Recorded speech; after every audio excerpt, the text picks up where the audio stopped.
ठीक है, हम लोग पढ़ रहे थे घर्षण के कारण पढ़ रहे थे ना, हम लोग घर्षण के कारण पढ़ रहे थे। आज से पहले हमने घर्षण क्या प्रभाव कर सकता है, घर्षण को घटाना बढ़ाना आज पढ़ेंगे।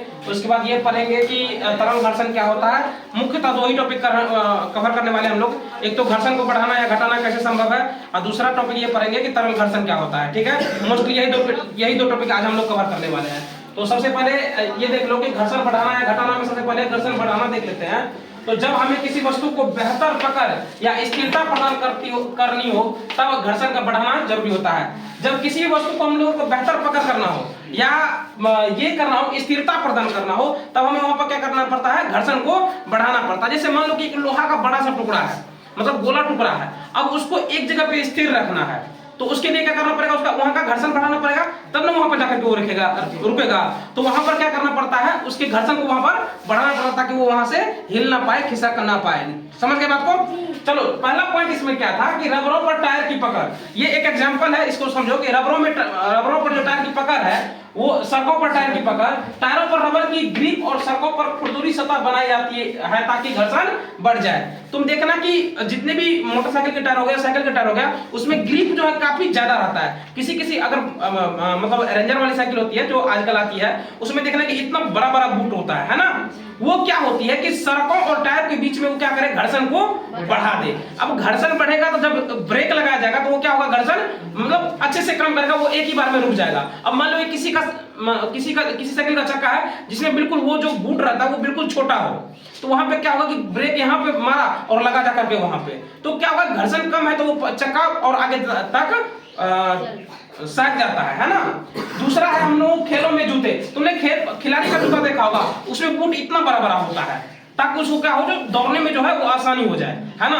नहीं तो वो कई बार दौड़ेगा तो क्या करेगा, जैसे हम लोग का जूता है, हम लोग इस जूता पहन के दौड़े तो क्या हो जाए, कई बार गिरने की संभावना बढ़ जाती है। लेकिन उस जूता को पहन करके दौड़ने के बाद क्या होती है, वहां पर गिरने की संभावना क्या हो जाती है, घट जाती है। ठीक है, इसलिए खेलों के जूतों में भी क्या होता है, क्रिकेट फुटबॉल आदि खेलों के जूते खासतौर पर स्पाइक्स वाले होते हैं ताकि घर्षण बढ़े और खिलाड़ी फिसले नहीं, इसलिए बढ़ाया जाता है ताकि घर्षण क्या हो जाए, बढ़ जाए और खिलाड़ी फिसले नहीं। ठीक है ना, बात समझ में आ गई ना।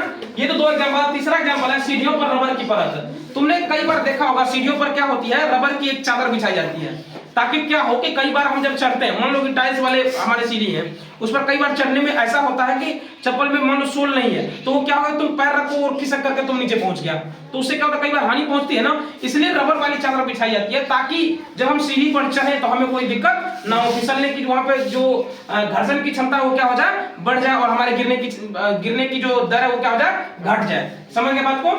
अगर घर्षण घटाने की स्थिति, घर्षण को घटाया कैसे जा सकता है, तो जब हमें किसी वस्तु को आसानी से गति में लाना हो या घिसाव से बचाना हो तब घर्षण घटाना जरूरी है। किसी भी वस्तु को अगर आसानी से तुमको गति में लाना है तो घर्षण कम कर दो, सिंपल सी बात है।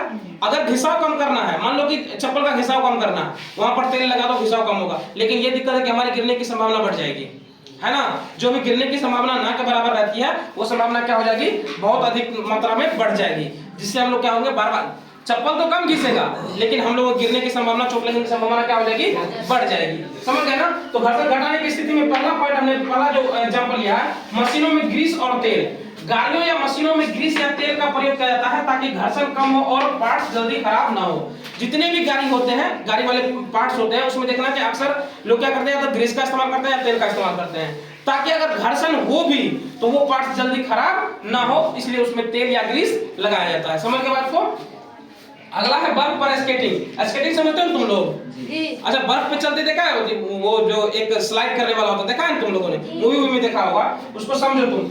गाड़ियों या यहाँ पे स्केटिंग शूज की सतह चिकनी होती है ताकि बर्फ पर आसानी से फिसल सके। जो स्केटिंग वाली शूज होती है ना, उसकी सतह काफी मतलब प्लेन होती है ताकि जब वो बर्फ पे चलने लगे तो वो क्या हो, आसानी से फिसल सके, उसको कहीं पर भी उसको दिक्कत ना हो, क्योंकि घर्षण जैसे ही बढ़ेगा तो वो क्या हो जाएगा, उस समय पे गिर जाएगा। मान लो कि एकदम से घर्षण कम है, अचानक से घर्षण बर्फ के बीच में घर्षण बढ़ जाए, मान लो कि बर्फ कहीं में फट गया, है ना, तो वहां पे क्या होगा, घर्षण बढ़ा ना।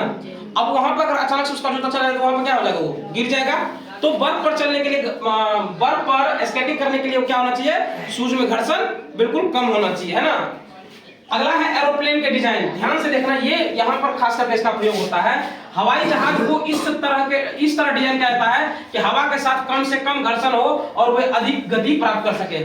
हवाई जहाज का डिजाइन इसलिए इस प्रकार मतलब उसका यूनिक डिजाइन बनाया जाता है ताकि हवा के साथ क्या हो, उसका घर्षण कम हो, ठीक है, और उसका घिसाव कम हो, जिससे कि उसका पार्ट जल्दी खराब ना हो, ठीक है ना। अब अगला है तरल घर्षण, जिसको हम लोग लिक्विड फ्रिक्शन बोलते हैं, है ना। तो वायु एवं द्रव को तरल पदार्थ कहा जाता है ना। सिर्फ ठोस पदार्थों के बीच ही घर्षण नहीं लगता, जितने भी ठोस पदार्थ है उनके बीच घर्षण नहीं लगता है, ठीक है ना। तरल पदार्थों के सतह भी घर्षण लगाते हैं। जो तरल पदार्थ के सतह, जैसे तेल लो, वो तरल पदार्थ है ना, उनके सतह भी है जो क्या होते हैं, घर्षण लगाते हैं, है ना। तरल पदार्थों में गति करने वाले पदार्थों के पृष्ठ पर तरल पदार्थ द्वारा घर्षण बल आरोपित किया जाता है। तरल पदार्थों में जो गति करने वाले पदार्थ है वो क्या करते हैं, तरल पदार्थ द्वारा घर्षण बल आरोपित करते हैं, यानी कि लगाते हैं ना। अगला है किसी वस्तु पर लगने वाला घर्षण बल उसकी तरल के सापेक्ष गति पर निर्भर करता है। कभी कभी ये उसकी गति पर भी निर्भर करता है कि कितना घर्षण लगेगा या नहीं लगेगा, ठीक है ना।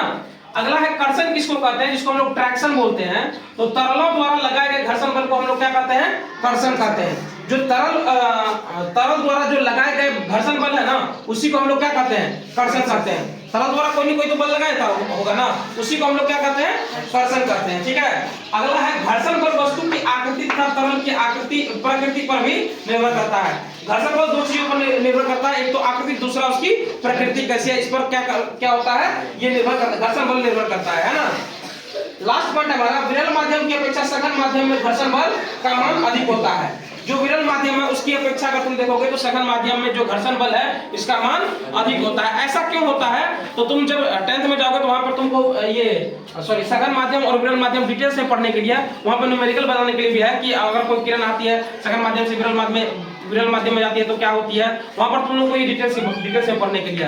दूसरा बात, यहाँ पर तुम्हारा क्लास 8 का 6ठा चैप्टर घर्षण के कारण कॉज ऑफ फ्रिक्शन ये खत्म हो चुका है, ठीक है। इसका क्वेश्चन आंसर तुम लोग बना के आना, जिसको भी दिक्कत होगा, ठीक है ना, जिसको भी दिक्कत होगा वो आकर के पूछ सकता है। अगर नहीं बनेगा हम इसको क्लास में डिस्कस कर लेंगे, ठीक है। फिलहाल आज के लिए इतना ही, समय खत्म हो गया है।